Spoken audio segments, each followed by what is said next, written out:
కానీ నా పదాలైతే ఇవే. దానికి నేనేదో ఎవరిని రానియను, ఆలగడ్డ నియోజకవర్గంలో నాకు చెప్పకుండా పదవులు ఇస్తే నేను రానియనను, లేకపోతే పార్టీని ఉద్దేశించి నేను ఏదో అన్నానని చెప్పి వార్తలు రావడము కరెక్ట్ కాదు. ఎందుకంటే ఎవరు చేపిస్తున్నారో, ఎవరు టీవీ వాళ్ళకి వీడియోలు ఇచ్చి డబ్బులు ఇచ్చి చేపించారనేది కూడా నాకు సమాచారం ఉంది. అంటే ఎవరి గురించి మాట్లాడితే వాళ్ళే దాని పబ్లిసిటీ ఇచ్చుకుంటారు కదా.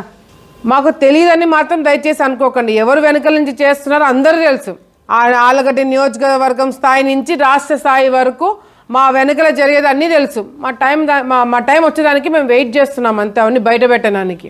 సో సాక్షి దాన్ని ఏ విధంగా పబ్లిసిటీ ఇస్తుందనేది కూడా మామూలుగా జిల్లా స్థాయిలో రాయాల్సిన న్యూస్ మా భూమా అనంగానే స్టేట్ వైడ్కి వెళ్ళిపోయింది. గత 4-5 సందర్భాల్లో ఈ 4-5 న్యూస్లు కూడా సాక్షి ఎక్కడ జిల్లా స్థాయిలో కవర్ చేయట్లే, రాష్ట్ర స్థాయిలో కవర్ చేస్తుంది మాది. మంచిదే అది కూడా.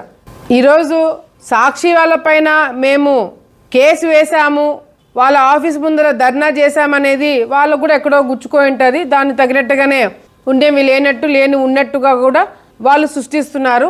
మమ్మల్ని రాజకీయంగా ఎదుర్కోలేని వాళ్ళు కూడా ఇది అడ్వాంటేజ్ తీసుకొని పార్టీకి మాకు ఏదో చిచ్చు పెట్టాలని చెప్పి చాలామంది కొన్ని దశాబ్దాల నుంచి ప్రయత్నం చేస్తున్నారు.